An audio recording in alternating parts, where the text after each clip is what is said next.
Good morning, good afternoon, and good evening from wherever you are joining us from. Greetings from the National Productivity Development Department of the Ministry of Labor and Social Security here in Lusaka, Zambia. I am your moderator, Yvonne Kanenga Nawila, Acting Chief Productivity and Quality Improvement Officer. The National Productivity Development Department is established to promote productivity in all sectors of the economy to enhance economic growth and improve the standard of living of the people. Among the services of the department are productivity monitoring and research, occupational assessment and productivity promotion through consultancy, training, installation of productivity tools and approaches, promotion of workplace cooperation, and productivity support to micro, small, and medium enterprises.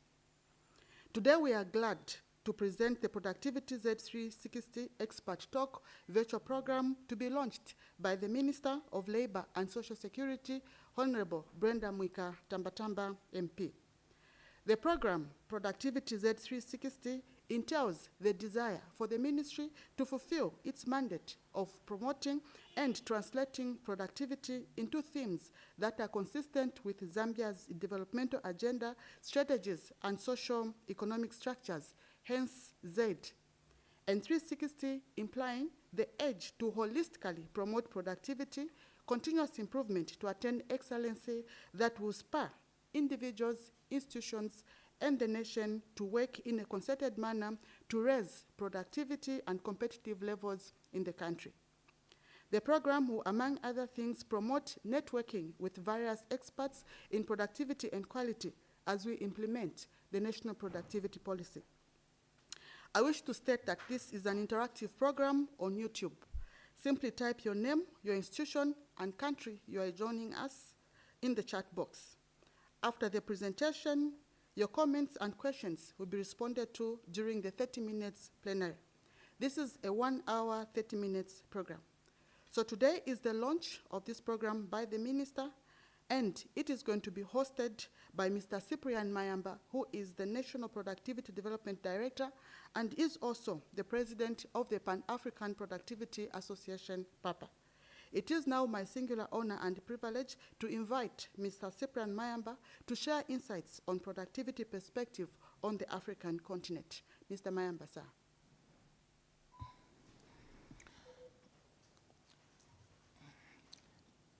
Thank you very much, Madam Moderator, Madam Yvonne Nawila, for giving me the floor to be able to make some remarks at this Productivity Zed 360 Expert Talk. I wish to recognize the presence of the Honorable Minister of Labor and Social Security, Honorable Brenda Mwika Tambatamba MP, who is gracing this event. I wish to recognize the presence of the Acting Permanent Secretary, Mr. Zakaria Luhanga, who is also present in this forum, in this discussion this morning. And I also want to welcome you all, ladies and gentlemen, joining us from different parts of the world as we launch this talk. I must mention this is the first of its kind being launched in Zambia, and as the National Productivity Development Department under the Ministry of Labor and Social Security, we are very proud to be associated with this historic landmark occasion. My discussion this morning will be to set the scene. And so I'll be looking at the global and regional perspectives to productivity. And so I'll be making a short presentation to just highlight some of the key occurrences in the world of productivity. And my discussion today is going to be divided into three main areas. I'll be looking at first of all, an introduction to productivity, and then I'll also be looking also at some global and regional perspectives to productivity. So I'll be sharing with you some very, very important statistics that are going to give us a picture of what is happening globally, what is happening regionally, and also what is happening within our country, Zambia. And then I'll also be able to draw some lessons or conclusions from such a discourse. So to start with, I will begin by first of all introducing productivity. And so it's always probably a very good starting point for us to begin to define what productivity is. In fact, when we were developing the National Productivity Policy, one of the aims of the policy was actually to come up with what you may call as a working definition of productivity. And so we came up with a number of definitions of productivity, and one was arithmetic, which is a traditional definition of productivity, implying that productivity is a ratio of output to input. But then we also came up with other definitions of productivity for purposes of clarifying what productivity is. And the one I'll share with you this morning is the one that refers to productivity as a combination of both being efficient and being effective. But you can see from the slide that being efficient and effective on its own is perhaps not enough. We've also added the issue of attitudes. As you can see, the mathematical arrangement of that equation, meaning that if the attitudes are 0, it means that it nullifies everything you'd have done with your efficiency and effectiveness, meaning that in the scheme of how we've couched productivity, mindset and attitudes or culture is very, very critical because it enables the gains to be sustained and it enables the gains to be able to grow on a continuous basis. So our definition of productivity here implies that we want to see how well resources are utilized to create value. And not only that, we also want to see the extent to which the results meet the desired goals in terms of the impacts. In other words, it will not be enough for us to be efficient, but we have to ensure that as we are being efficient, we're also adding value and we are creating that impact.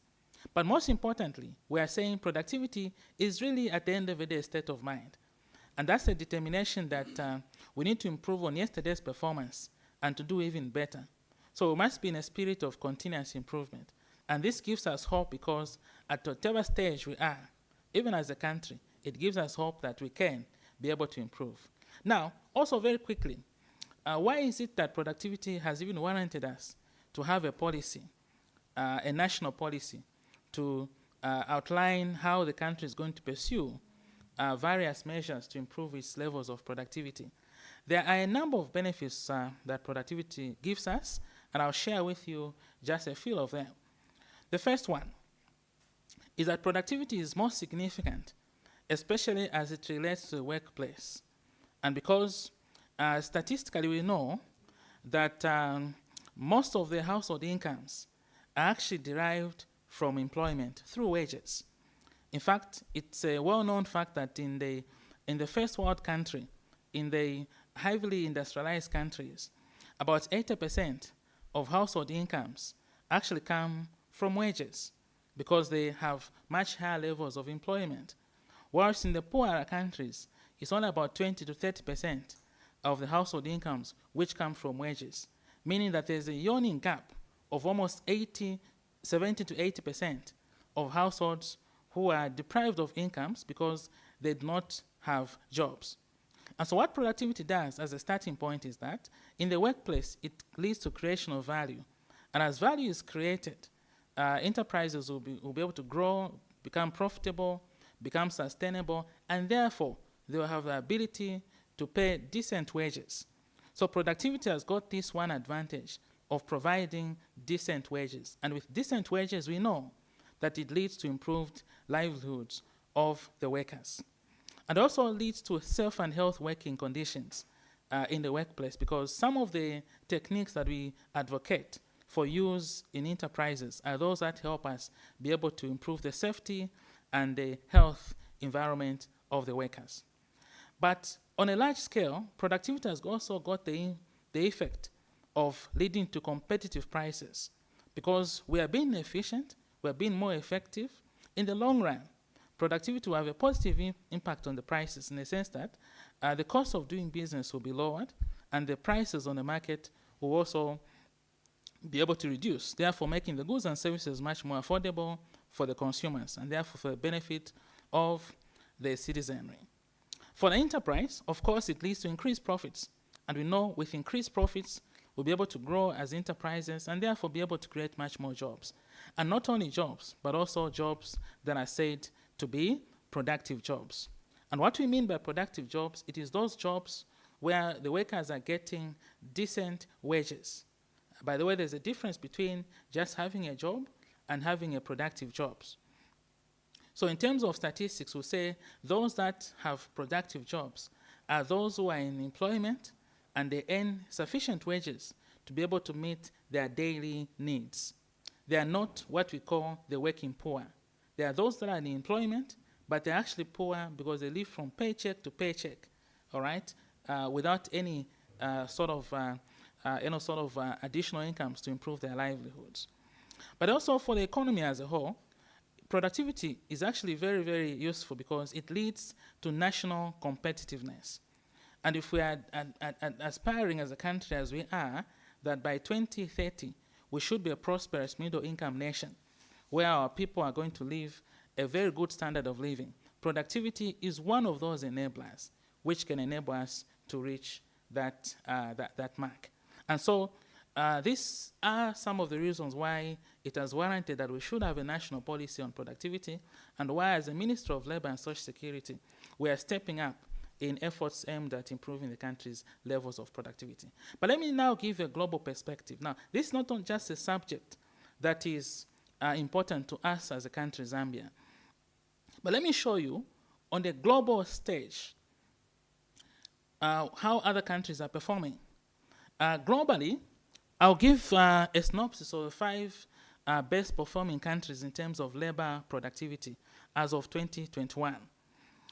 Globally, you could tell from the presentation that Luxembourg has the highest labor productivity. Luxembourg is a country in the center of Europe, very small in size, but look at the levels of labor productivity. That's about 136.45 US dollars output per man hour, followed by Ireland, followed by the Virgin Islands, followed by Singapore, and then Norway.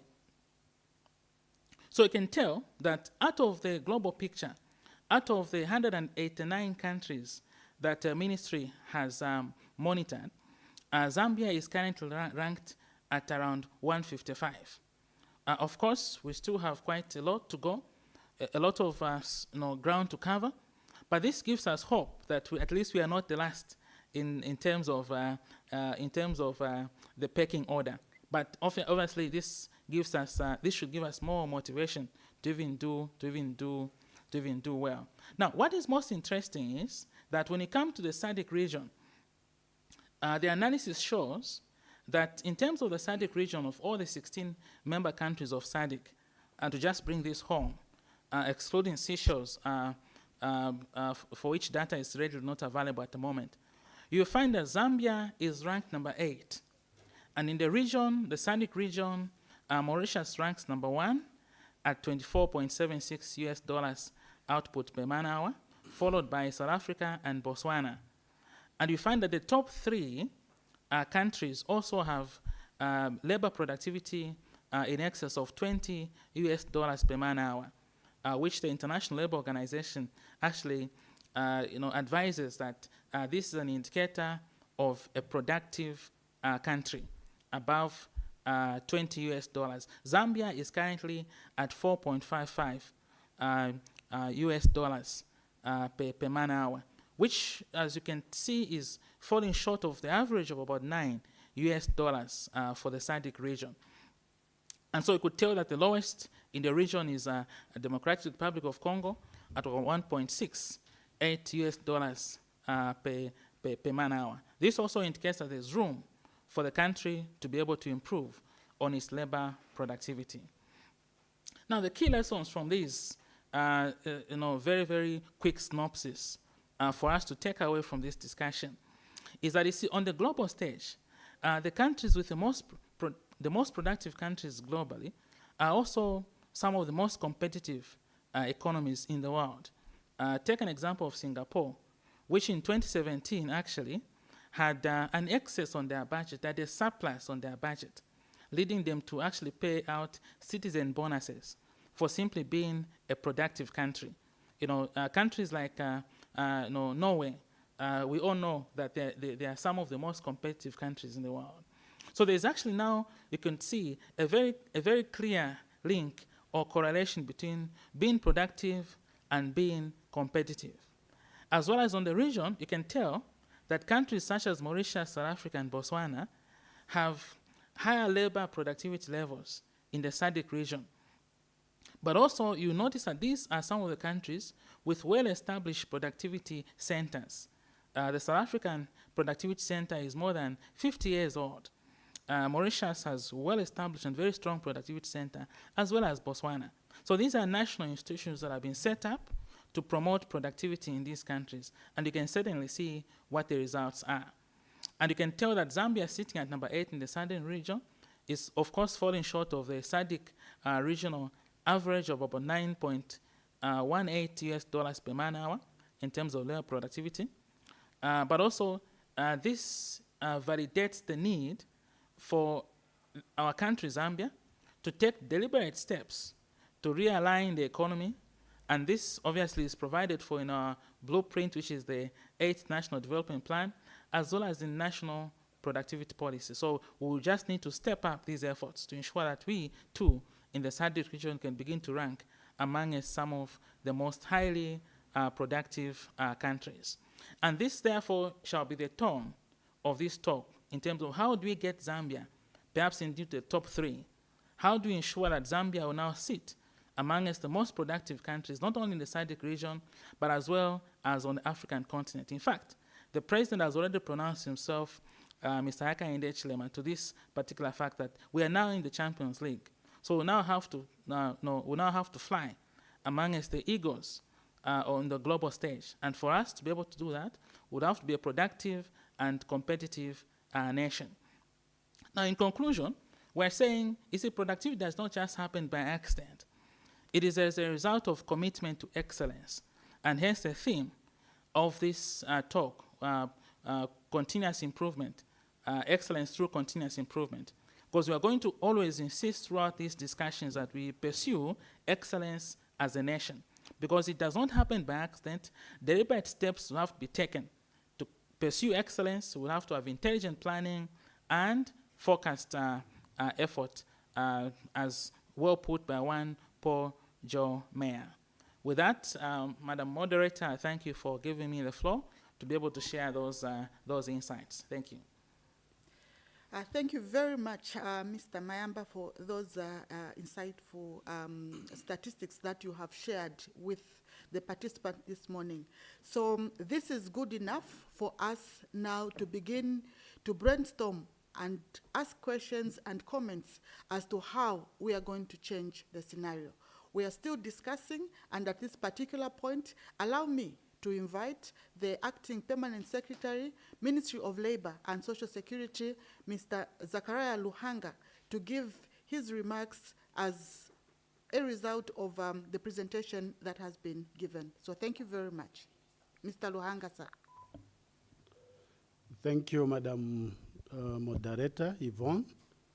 First and foremost, I wish also to recognize the presence of our Minister of Labor and Social Security, Honorable Brenda Mwikatambatamba, whom I'll be calling upon shortly to officially launch this very important program. Allow me also to recognize the presence of Labor Commissioner and the directors, in particular Director, National Productivity Development Department, who is actually the host in the ministry, Director Mayamba. And most importantly, all the people have joined us, because this program will not be a success if people do not join in. So we value your time, and most importantly is your participation. We hope when it comes to interaction, we'll be able to actually interact so that we learn lessons and see how best we can come out of this status quo. However, before I call upon the minister to officially launch, I just want to say this, dear colleagues, and just to quote what the president always says, statistics do not lie. That's very important. The presentation which Director Mayamba gave to all of us, it is clearly showing that countries that are doing very well, there's something that they have done which we ought to learn from. And that is the issue of having the productivity centers. South Africa, Mauritius, Botswana, we have been told. We want to come closer to home, much as their statistics even beyond, but just in our region here. The good news, though, is that I want to state, as the Ministry of Labor and Social Security, we have made strides worth noting. The first is that we have come up with, of course, the policy which the director talked about, but also, as we speak right now, a CAB memo is at Cabinet, en route to Cabinet itself, Cabinet Office, en route to Cabinet itself, so that we can have now the law, productivity law. And we hope at that stage we'll be able now to see how best can we compare. We are using the word compare because at some point you just need to use the law to have things move. And there's something which maybe caught my attention when Director Mayamba said that efficiency and effectiveness may not be complete if there's one thing lacking, and that is attitude. I think for us, for now, we need to reflect on that one. We have seen institutions that have put in place measures to ensure that people log in when they report for work. So you have someone who reports exactly, maybe at even 7:30, logs in, sits in his or her office, knocks off at even 17:30. So the logging system is very perfect. So in terms of efficiency, that person, effectiveness, is reporting in time. But what is it that that person is doing behind the computer? So that brings the issue of attitude. So you can report in time. The system can show logging in time. What is it that you are doing during that period? So I'm sure I will look forward to more interaction as we will be opening up these productivity talks on monthly basis. So dear colleagues, allow me at this point in time to call upon the Minister of Labor and Social Security, Honorable Brenda Mwikatambatamba, to officially launch this very important program. Honorable Minister.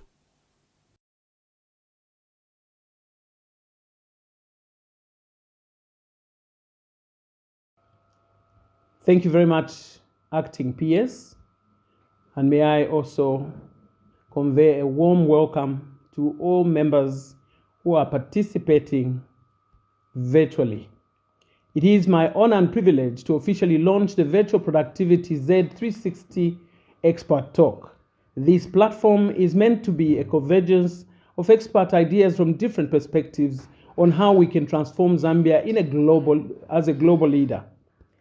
The main aim of the talk, which will be held henceforth virtually every first Tuesday of each month, is to raise awareness on productivity, shape experts' experiences in mainstreaming productivity in various sectors of the economy, as well as to contribute to the effective implementation of the national productivity policy. Ladies and gentlemen, the theme of this talk, Excellency Through Continuous Improvement, aligns perfectly with the Republican President, Mr. Hakainde Hichilema's call for the transformation of the Zambian economy. Simply put, the President's marching orders to all of us is to seek, on a continuous basis, better and more efficient ways of transacting business, and even more critical, achieving improved outcomes.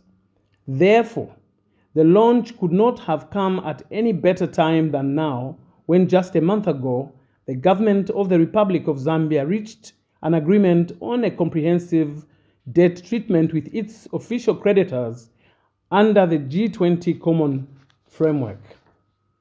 Ladies and gentlemen, the landmark achievement of an agreement with external creditors of Zambia's debt should provide even more resolve for the country to enhance its productivity.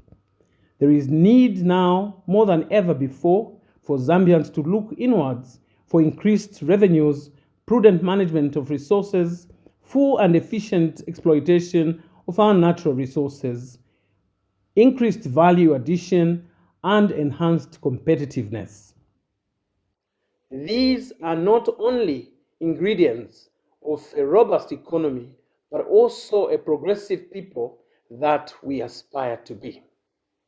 Therefore, it is equally gratifying to note that the focus of government during the medium term will be on advancing the government's development agenda of stimulating economic growth by attracting private sector investments, boosting production and productivity, improving public service efficiency, and mobilizing public resources for development. This will no doubt promote job creation and enhance livelihoods. Ladies and gentlemen, I am delighted that the above aspirations resonate well with the aims of the National Productivity Policy, which I hereby outline. A, providing a mechanism for facilitating consensus on the interpretation and the need for increased productivity in all sectors of the economy. B, serving as a means for strengthening the existing institutions mandated to promote productivity to make them more inclusive and effectively serve as centers of excellency.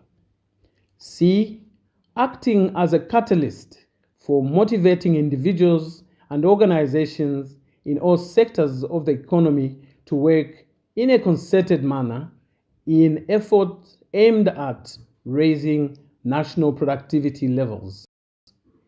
D, providing a comprehensive coordination mechanism for stakeholders working in the area of productivity.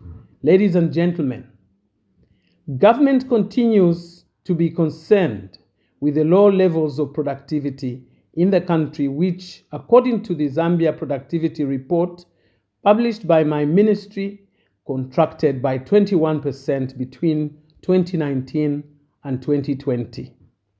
The report further shows that in terms of the value added per hour in kwacha terms, real estate industry recorded the highest labor productivity of 161 kwacha and 52 ngwe per hour, followed by information and communication industry with 157 kwacha, 22 ngwe per hour.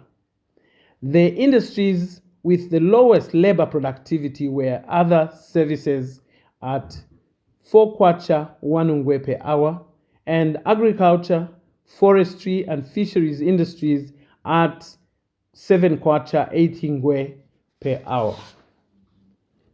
Only 5 industries registered positive growth in labor productivity, namely electricity, gas, steam and air conditioning, mining and quarrying, water supply, sewerage and waste management, real estate, as well as information and communication. In terms of growth rate, electricity, gas, steam and air conditioning industry registered labor productivity growth of 319.68% in 2020, whilst the agriculture, forestry, and fisheries industry experienced contraction of labor productivity growth by 15.78%, despite being the industry with the highest employment levels of 640,714. Mining and quarrying industry had productivity growth of 35.6%. These statistics, though negative for some industries, must spur us to action. On its part, government will continue to provide the necessary leadership and an enabling environment As a starting point, the 8th National Development Plan has provided a blueprint of the country's transformation agenda. Most importantly, the emphasis on local solutions has demonstrated through major strides scored in the decentralization process. The most notable being the progressive expansion of the Constituency Development Fund, CDF, from 1.6 million in 2021 to 25.7 million in 2022 and to 28.3 million in 2023. This is meant to spur economic development, hence accelerate job creation and improve the livelihoods of the Zambian people. With this measure, more of our youth are now able to engage in various economic activities such as making of school desks, block making, trading, and construction, among other ventures. Government expects the constituencies through local value chains and enterprise promotion to create millions of jobs. We also expect that for these jobs to be sustainable, our people must adopt a productive and innovative mindset. In other words, we must begin to think of new ways of resolving the barriers that prevent us from achieving our key performance targets at various levels in our governance structures, from household level to the national level. What will be most critical in all this is the realization that solutions to the majority of our problems lie in our culture of work. Ladies and gentlemen, going forward, there is need to put our efforts together to improve our productivity as a people. I therefore call upon all the workers in the country to embrace a positive attitude towards work. Equally, I call upon the employers to provide an enabling environment for enhanced productivity. I also call upon experts in various fields to provide solutions and suggestions on how to resolve some of the country's labor market challenges.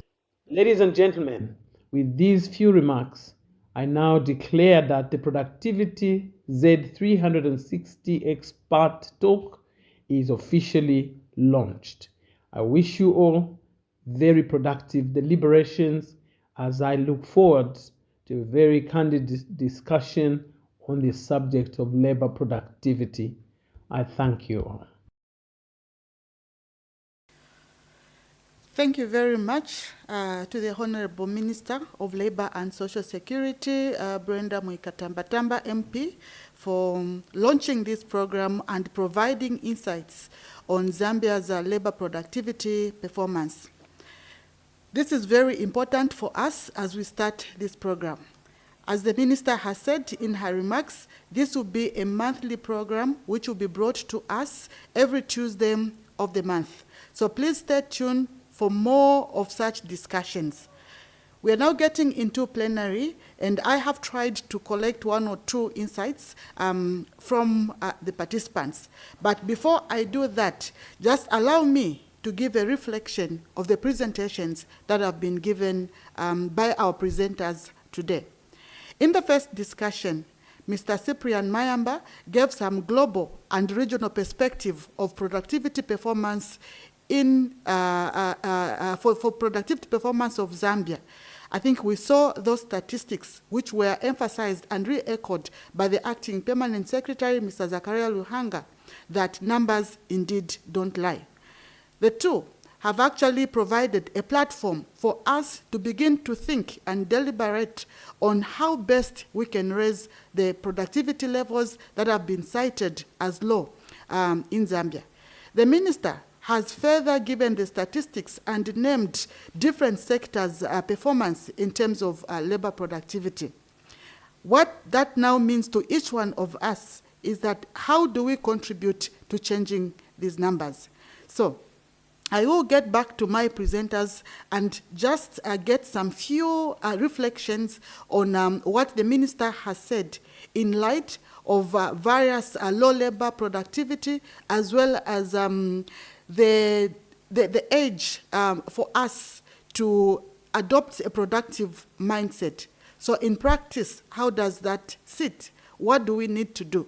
So before I actually read the comments from the participants on this channel, allow me to give the two participants that are with me here, Mr. Cyprian Mayamba and Mr. Zachariah Luhanga, to give their reflection on the launch speech that has been given by the Minister of Labor and Social Security.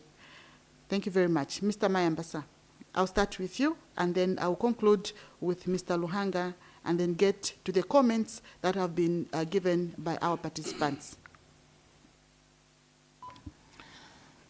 Thank you very much, Madam Moderator, and thank you, Honorable Minister, for setting the scene for us by launching the talk, and also by declaring that this talk will now be held every first Tuesday of every month.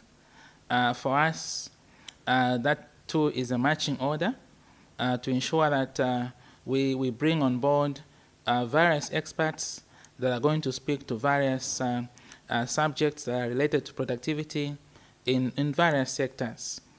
And so I'll probably confine my discussion to the statement by the Honorable Minister that is related to the performance of the various industries, and probably the Acting Permanent Secretary would also speak to the issues of the decentralization program, which the Minister has made reference to.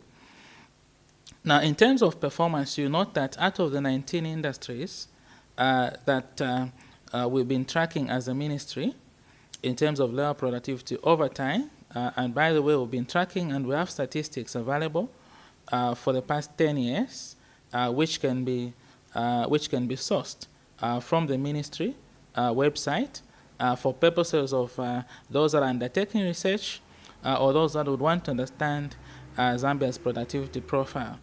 You notice that the productivity levels of the country have been fluctuating over time, and took a huge stumble in the period 2019 and 2020 for various reasons that some of you may already know. You know that we had a global crisis in the form of the COVID-19 pandemic, but that also, you note that it correlates with the other economic indicators around that period. But what is important to note as well is that, and very, very concerning, as the Minister alluded to, is the low levels of productivity in some of our major industries such as agriculture, which means that despite employing a huge number of people, more than 640,000 people, agriculture still remains to be still remains to have very low levels of labor productivity, which also indicates that the wages in this particular industry are also on the lower side, and that though being a very significant industry to our economy, that it perhaps may not be contributing to the levels that we expect it to contribute, and hence you can see in the national product in the 8th national development plan, agriculture has been prioritized, and a lot of measures have already been put in place to enhance production and productivity in this industry.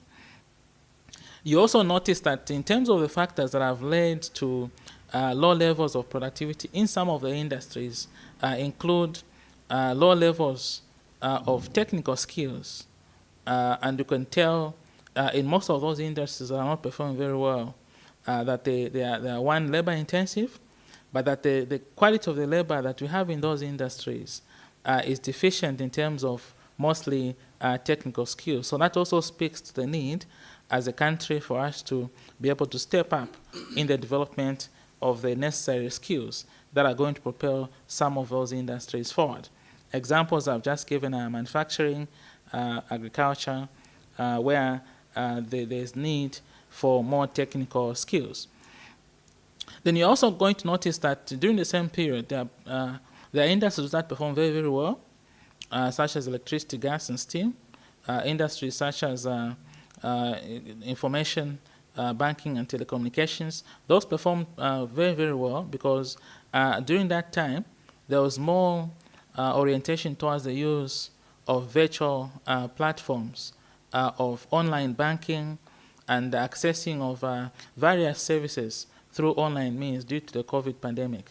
So that also gave us a glimpse of what potential lies in this particular new field of using online means to deliver services or to be able to provide various goods and services to the public. So that is another very, very important observation that we need to make. In fact, in 2019, the International Labour Organization published its centenary publication when the organization had reached its 100 years of existence. What the publication was called The Future of Work, in which it was, I would say, predicted that in future the world of work is going to change, and that the world of work will now become probably much more advanced. In some industries, work will be able to be done remotely, and we saw that during the pandemic, and that workers will become much more autonomous. In other words, they'll have to have much more control over their work, determining even the sort of tasks that they will take and they will do at different times of their working day. So what the International Labour Organization in that publication was basically bringing out was that there's a need for us to adopt workplace practices, okay, that are going to help us or enhance productivity. Like the acting permanent secretary had made reference to, that what was important was just not to be present at the workplace, but that the question was, what impact were you having at the workplace? Now that we have various technologies in place, these technologies must actually work at raising the levels of productivity in our workplaces. In most service-oriented organizations, a lot of technology is being applied, either to provide services or to obtain information or to relay information to the customers. And so those have to be used to full effect. An example is what we are having today. We are having this talk virtually, and we're reaching hundreds of people otherwise we would not have managed to reach had we insisted on having a physical meeting. So all those are strategies that can help us have much more impact. But the rallying call from the minister's speech is that we would have to do something. Again, we will not have to just sit, but we'll have to do something as a country. We'll have to do something as institutions. But most importantly, we also have to do something as individuals, because it starts with us as individuals. And therefore, it translates into our institutions, and therefore as a country. So we have this collective responsibility, and we all have a role to play. We're not going to sit back and say it perhaps is the responsibility of another person, or maybe the responsibility of those in leadership. We all have a role to play. That's what I could say for now, moderator. Probably the acting permanent secretary. Sir, you may wish to touch on some of the issues the minister raised in her statement. Thank you, Director Mayamba. Well, first and foremost, I also want to join you in thanking the minister for this launch. And the minister made very serious pronouncements in her opening speech.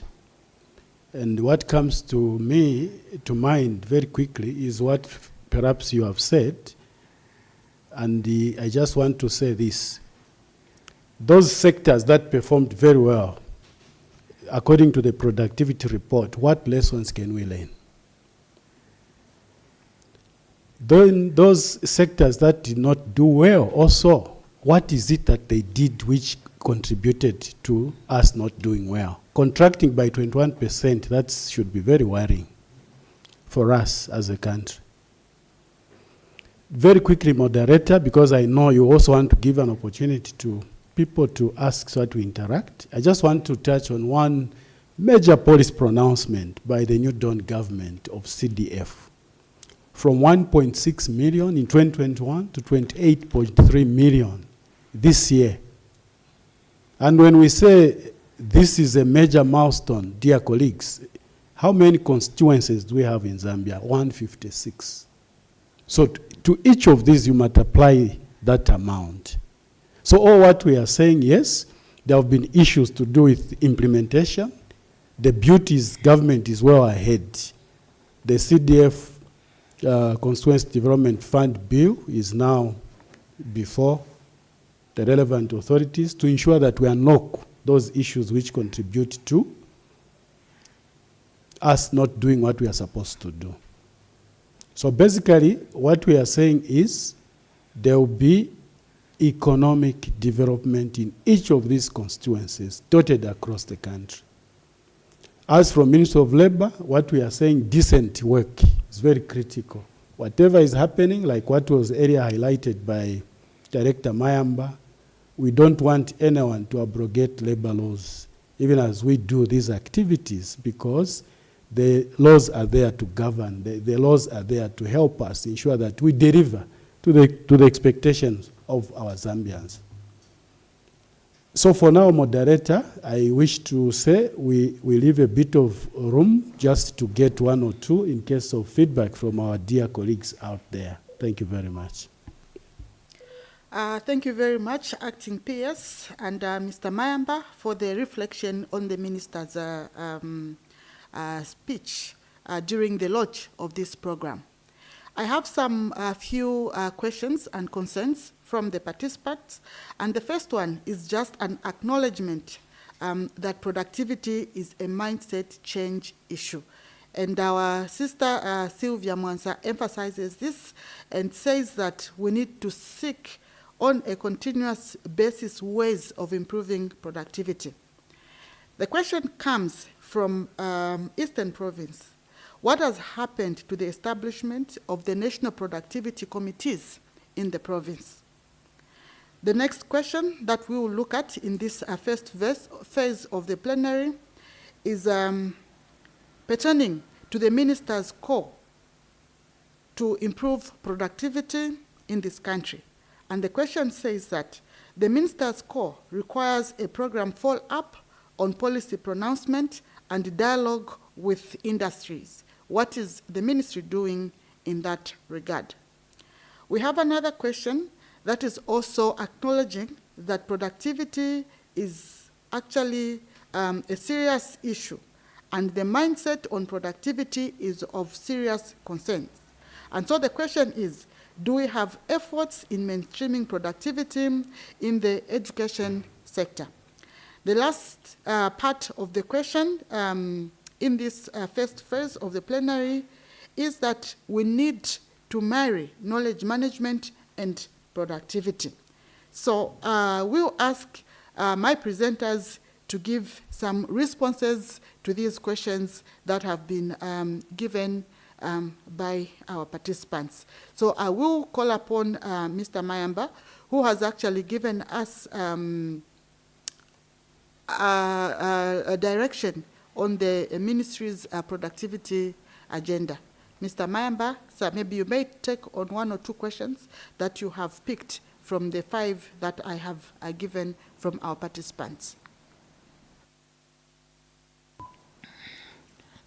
Thank you very much to hear that our dear participants have been following very keenly. And in fact, they've brought out very pertinent issues that are going to help shape the discussions that we will be having. Madam Moderator, I want to begin by speaking to the issue of the efforts relating to the education sector. Yes, indeed. The education sector has a very big role to play in the country's productivity improvement efforts. And in fact, in the National Productivity Policy, measures have been provided for to mainstream productivity in the education sector, including in the long run, embedding productivity techniques in education curricula. But also, in relation to this, you may wish to know that the Ministry of Labor and Social Security also provides what are called some occupational psychological services. So we offer what we call as psychometric tests, which include, among other psychometric tests, aptitude tests, which are used in the selection of employees for work or for training. So it helps us to be able to choose the right candidates to be placed in employment. But also, as it relates to the education sector, we also offer career guidance and counseling services. And for this, we work very closely with our colleagues in the Ministry of Education, who also have a career guidance unit that is in charge of the career guidance teachers in all the schools. And we, in this respect, provide services that can help our young people to choose the careers that are best suited to their abilities. So for those that are in school, the Ministry of Education does take care of those. But for those that have already left school, and by the time they are leaving school, they are not very sure of which careers they will go into, those can come to the Ministry of Labor and Social Security, and will be able to help them determine the careers that are best suited to their abilities. So the instruments will show you which careers, in the order, the first choice, second, and the third choice, from which you can make a decision. But most importantly, I must mention that the Ministry of Labor and Social Security is collaborating with other ministries and institutions to be able to help in mainstreaming productivity in all areas of life, and not just the education sector. Because, you know, even before you go to begin school, life begins in our households. And it is from birth, they say, up to around the age of 12 that most of our character is formed.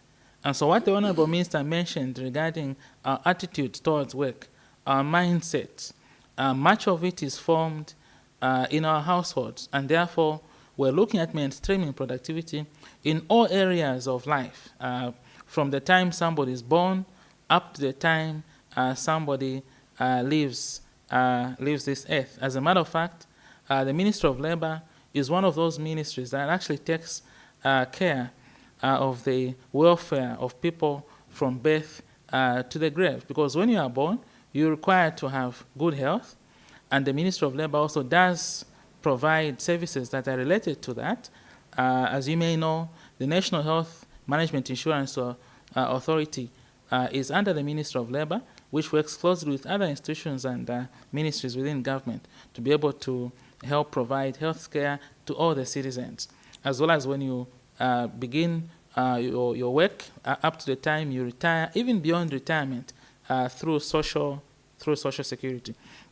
So just to buttress the point that our interest, of course, is very much linked to the Ministry of Education and ensuring that the education sector, but even beyond that, productivity is very, very critical. Secondly, I wish also to make reference to the question that is relating to the National Productivity Committees in the provinces. Yes, thanks a lot for bringing that in from Eastern Province.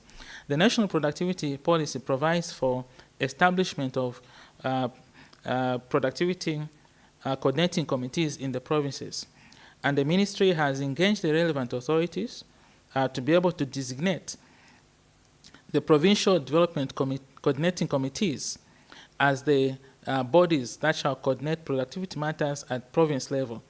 And in the third and fourth quarters of this year, the ministry will be providing orientation of the provincial development coordinating committees to be able to assign and dedicate this role of coordinating productivity in the provinces.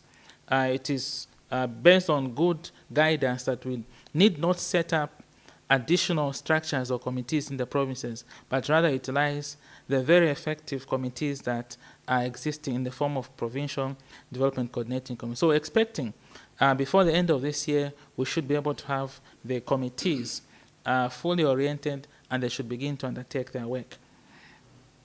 Madam Moderator, maybe I also can make reference to the question that talks about knowledge management. Yes, indeed. One of the emphasis that we make when we are promoting productivity is on the need that we should be learning. We should be learning institutions. The institutions should be able to be learning organizations.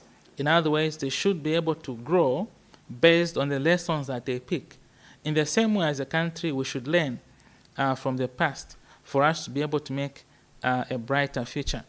And so knowledge is very, very critical. In fact, most of those countries were highlighted as performing very well globally. You notice that they've invested heavily in knowledge management. They insist that actually knowledge must be preserved, knowledge must be respected. In fact, knowledge is rewarded. For those that possess it, they actually get rewarded for the same. So there's actually very, very, very close link. I do agree. Thanks a lot for that comment. Madam Moderator, I wish maybe to confine myself to those few questions, and also probably wish to request that the acting PS maybe can address the issue of the policy call by the Honorable Minister that we should all begin to march according to the marching orders. I thank you, Madam Moderator. Good, thank you very much. Perhaps even before I come to what the minister said, I want to add on what Director Mayamba said, Moderator, regarding the mindset change. I think it came from one of our colleagues out there. You see, first and foremost, let's look at us in the public sector. Because if you talk of mindset change in the private sector, I'll pick just the bank, the way they operate, our colleagues. They are very serious. But on the other hand, when we come in the public sector, we have challenges. And that's why we have the Emoluments Commission. This time around, it is there to ensure that what we earn should be correlated with what we are producing. And that's the mindset change which we want now, even in the mainstream public service. There's need for all of us to ensure that we contribute at individual level to the attainment of the goals in the 8th National Development Plan. How do we do that? Number one, we all have the goals, the objectives, the strategic plans. We have the departmental work plans, individual work plans. You see, so you bring it from the national, ministerial, departmental, sectional, up to individual level. So the call is on supervisors. Ensure that there's that link between what your subordinates are doing and what your superiors are supposed to do. Automatically, you'll find that people now be reporting for work in time, ensure that they deliver. But if there's a missing link, then we have a serious challenge. And as in HR, we talk of the appraisal system. That appraisal system is not just for confirmations or for promotions. It's supposed to be used on an annual basis to assess whether you are supposed to be retained in the public service or not. It's very clear in the terms and conditions of service. So that's about the mindset change. Yes, we just have to do it. Then there's one who raised the issue on calling on us as a ministry to engage with the industry. I just want to say this. Yes, it's very important. And so far, with the Honorable Minister, Labour Commissioner, we have identified one sector, that's the transport sector. We do realize that there are issues in the transport sector, notwithstanding other sectors. So we have called for an endeavor, a date will be communicated soon, so that we discuss and chart the way forward on how best can we deal with the issues around the transport sector. Then Director Mayamba also talked about education. I'm just happy to inform our colleagues out there that currently the Ministry of Education is reviewing its curriculum. And I was so happy to learn that some of the subjects, of course, they were announced, the minister will announce at an opportune time. They might do away with certain subjects so that we just look at the relevant. Remember, there's that social media which was circulating. Here we have the mines, agriculture, sectors. But to what extent are our learners subjected to this? You see, you find that this is only done at UNZA when one goes under school of mining. But what about from maybe primary sector, secondary sector? So it's good that our colleagues are thinking like this and we'll support them. So the marching orders from the minister's core, it's on all of us. This productivity, for it to be realized, all of us. And the beauty is the new Dawn government is releasing money according to what you have budgeted for. approved budget, so far as we speak, it is being funded 100%. Gone are the days when people used to have money approved, but it could not be released. So the onus is on all of us to ensure that we deliver according to the key performance indicators. Presidential Delivery Unit is there, and at ministerial level, talking of ourselves here, Minister of Labor and Social Security, we all need to toe the line to ensure that those sectors, those KPIs, we work as a team. And of course, the last is anyone who is standing along the way. The disciplinary code has to be used. It has been launched, it has been revised, so that we deal with those rigidities, which of course we are not able to do in the past. So that's what I can just say. The tools are there, the resources are there, the direction is there, the plans are there. So all we need to do, dear colleagues, is to do our part. Government has done its part in as far as giving us the resources is concerned. So, moderator, for now, I thought I could just end there by emphasizing that we roll our sleeves and do that which we are supposed to do. Thank you very much. Thank you very much, Acting PS and Mr. Mayamba, for responding to the first phase of the questions from our participant. It is actually very interesting to note the support and the kind of debate that the participants are bringing on board today, this morning. So in the second phase of the plenary, I have again 3 questions. I also wish to note and acknowledge Acting PS and Mr. Mayamba that this program is actually being followed by the Secretariat of the Pan-African Productivity Association, and the Secretary General, Mr. Motiba, has also given his remarks pertaining to the discussions today. And this is what he says: a productivity-driven agenda for long-term competitiveness and sustainable growth lies with micro, small, and medium enterprises at the center of everything. What is the ministry doing? I'm sure Mr. Mayamba will be very happy to give some comments on that very important point that has been raised by Mr. Motiba. We are also being followed by our very own that have actually exited the labor market and are productive wherever they are. Mr. Chivunda and Mr. Bernard Chishala are part of the participants. So I go to the next question. Productivity is mainly influenced by equipments, processes, and attitudes. So most of the equipment and processes being used by industry is obsolete. How then shall we attain higher productivity levels?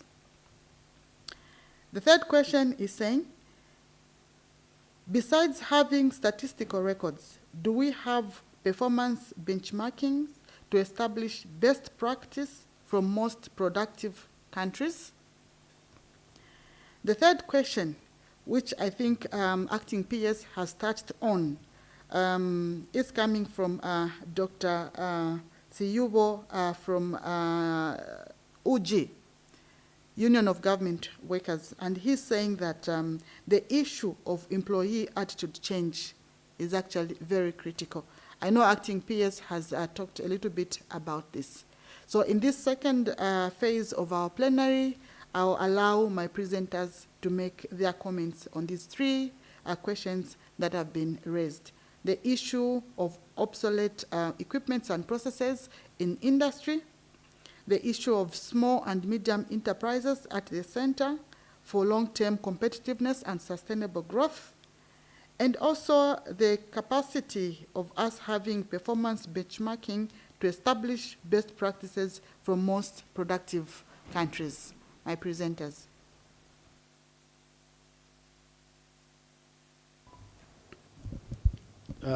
Thank you, moderator. First and foremost, I want to thank our SG, who has really given his comment, and we are very grateful for that.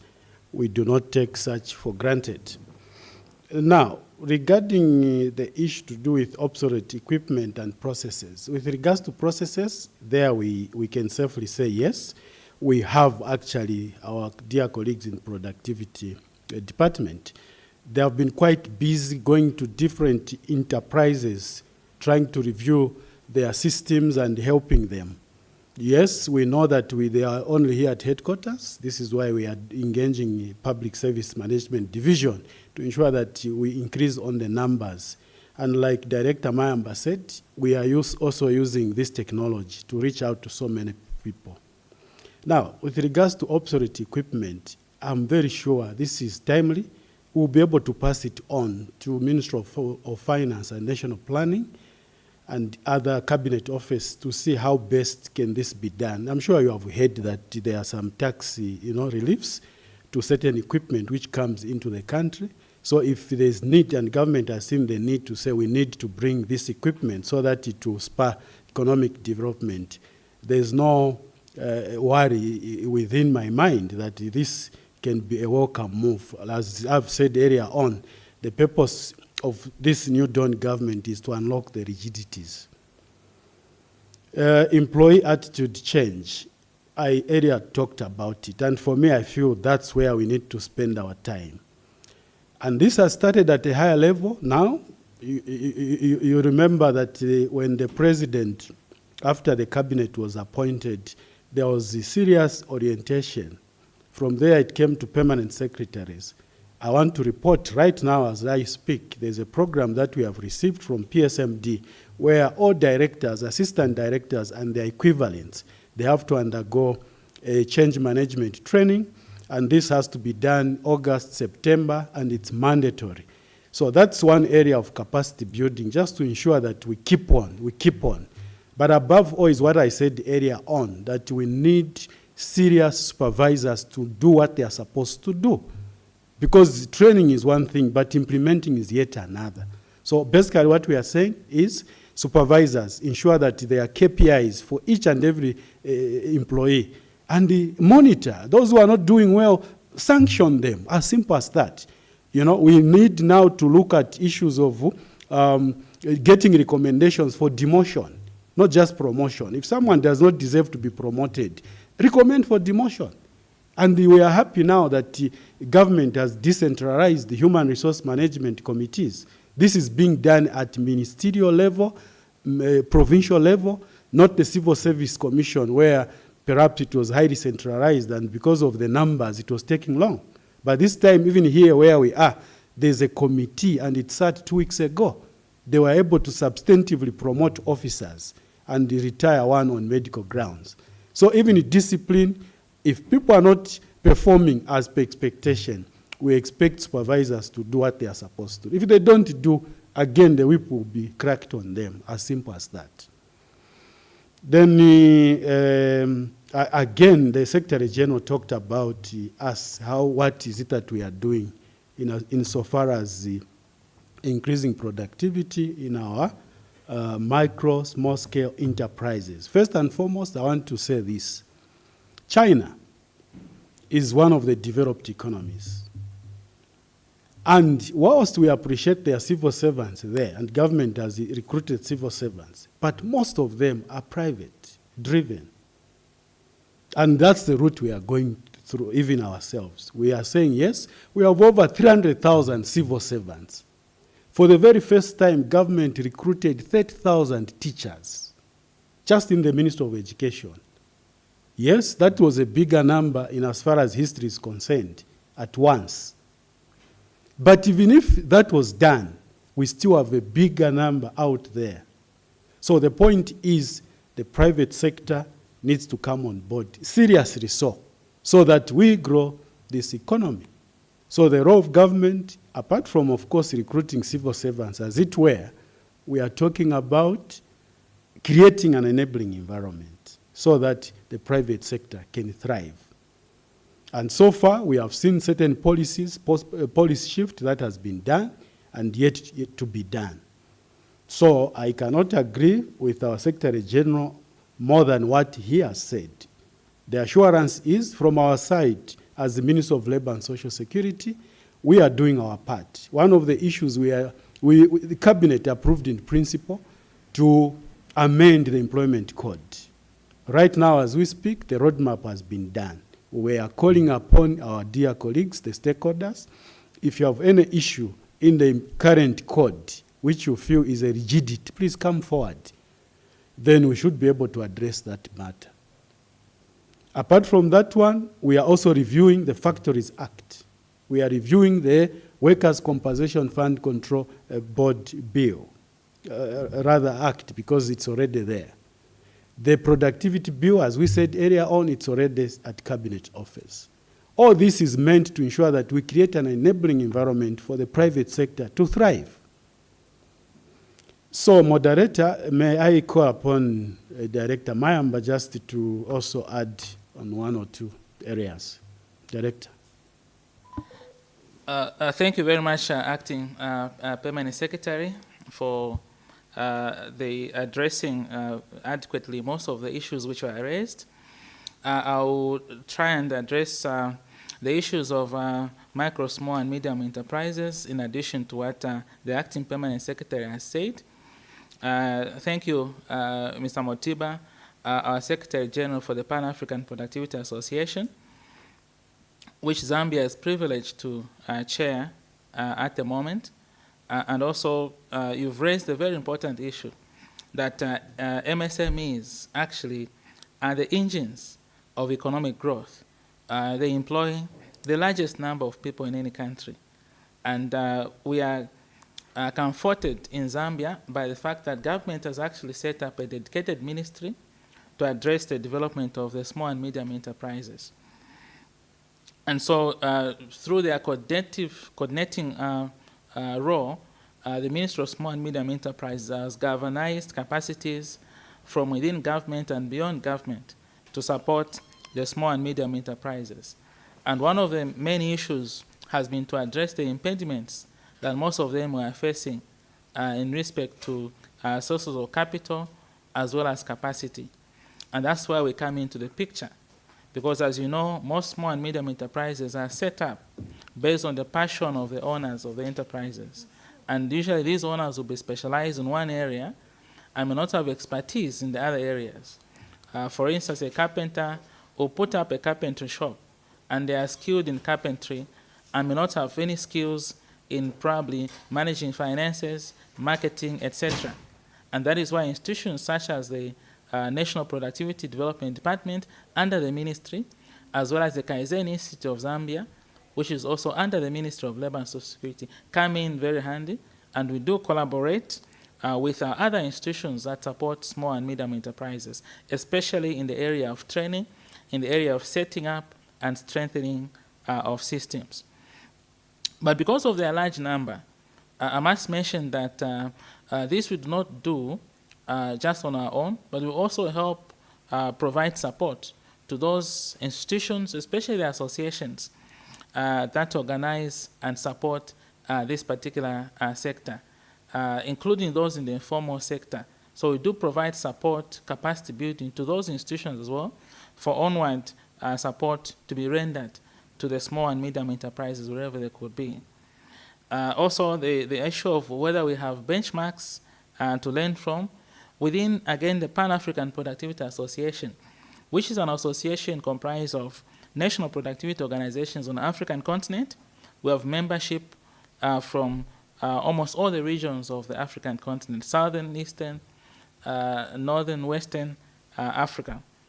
Does provide a platform for sharing knowledge and practices. And so through this platform, we provide to our member countries examples of what works in other countries so that we don't have to reinvent the wheel. I'll give you an example of the policies. A number of countries now within the Pan-African Productivity Association have developed policies on productivity, and this has been facilitated by way of sharing knowledge amongst ourselves. Those that have gone ahead of us have shared their experiences on how best to develop policies. Even as we are aspiring ourselves to have a fully fledged National Productivity Center, we are also learning from our colleagues who've had National Productivity Centers which have been in existence for a long time. So it does provide that platform and we're very, very happy to be part and parcel of this very progressive organization.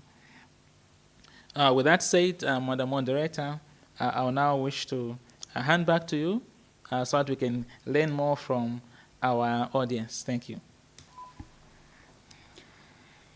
Thank you very much.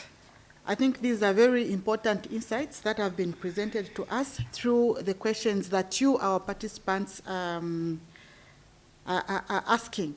So I will get straight into the last 3 questions of this session, as we are remaining with only very few minutes before we can close this wonderful conversation.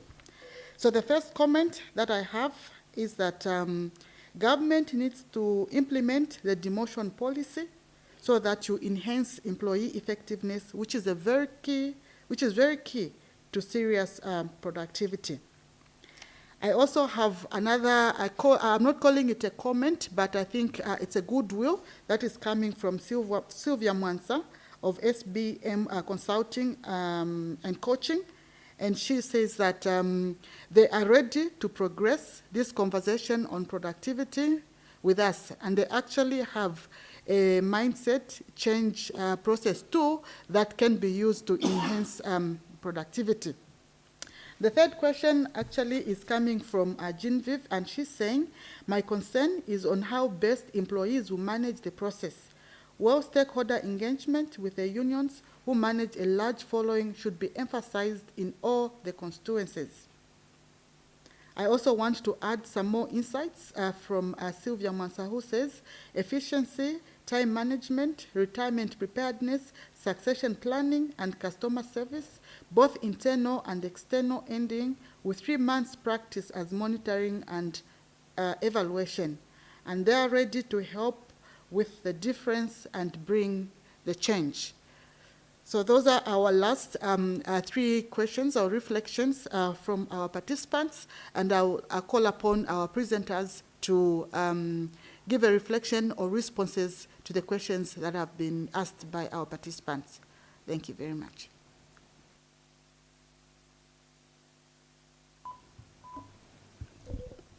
Thank you, Moderator. First and foremost, may I say thank you, SB, that you are following, Sylvia Mwansa, that you are following, and we are grateful even for that offer, which of course, as a ministry, we are still seriously considering, because we have also done our own analysis. Mindset is very critical. So working with you, we should be able to go around this issue.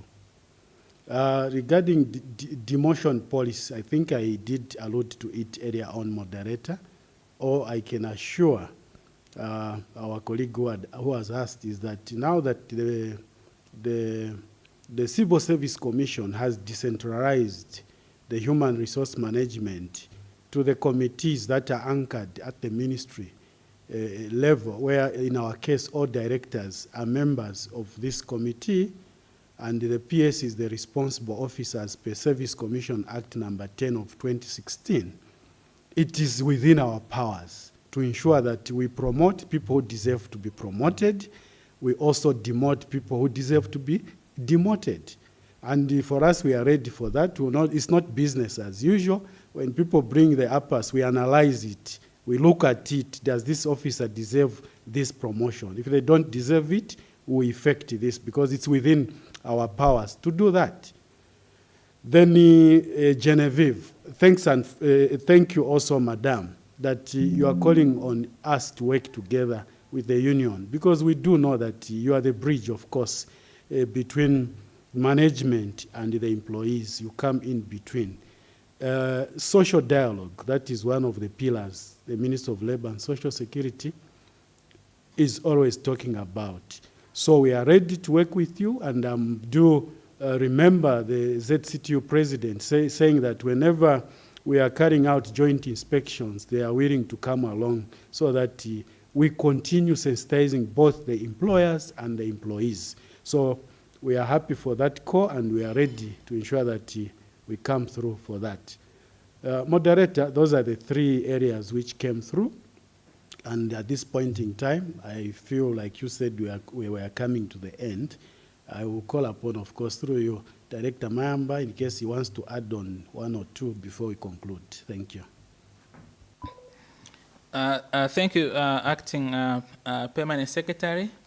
And I'm happy on the comments that have been made by one of our productivity practitioners in this country, Madam Silva Mansa. We are very happy that you brought out very pertinent issues. And I'll just pick one of them, which is pre-retirement planning.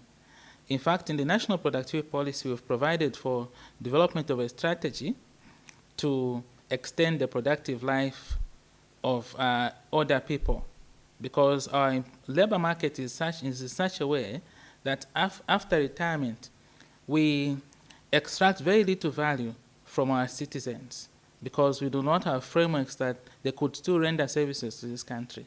And so as a ministry, we are developing a strategy to extend the productive life of our dear citizens through various ways such as consultancies, even voluntarism, and other forms of support through advisory and other forms of services they could render to the nation.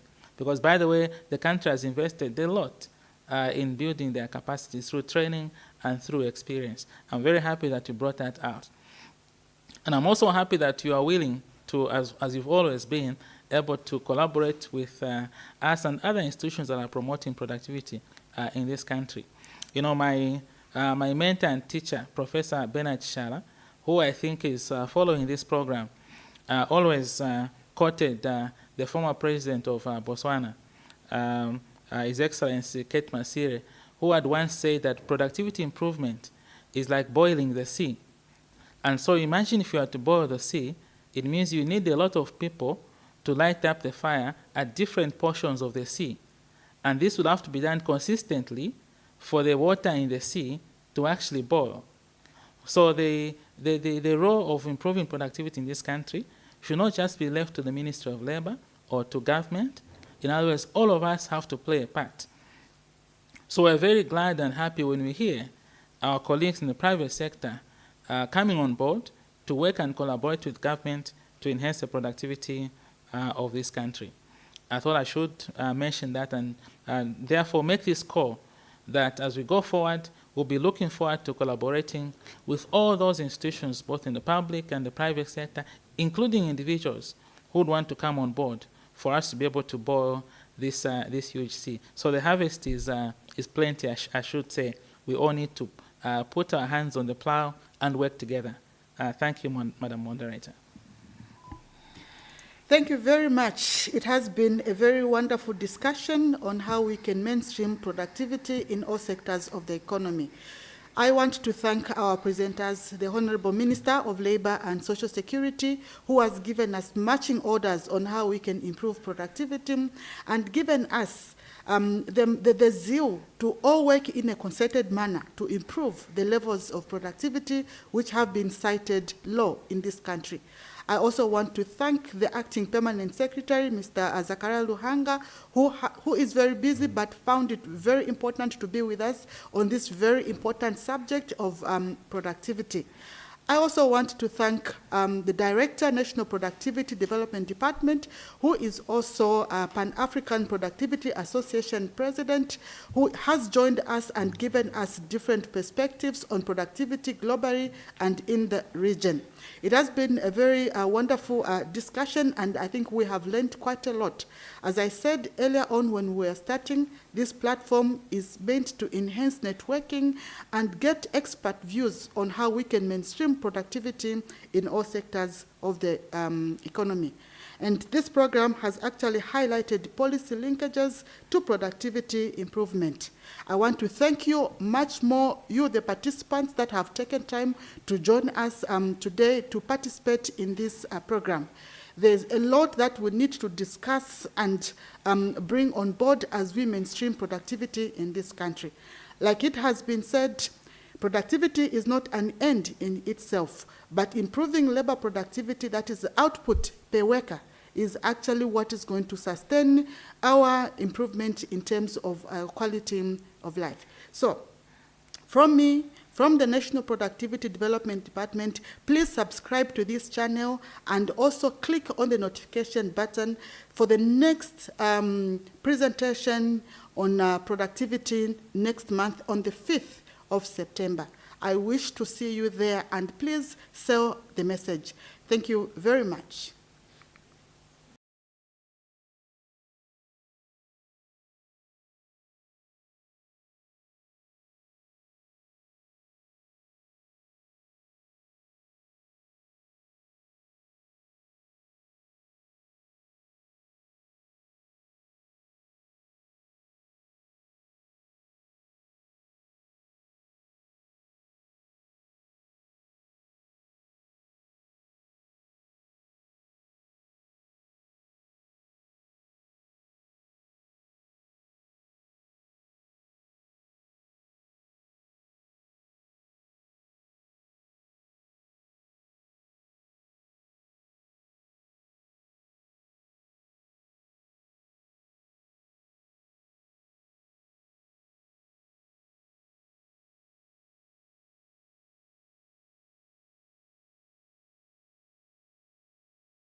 My phone.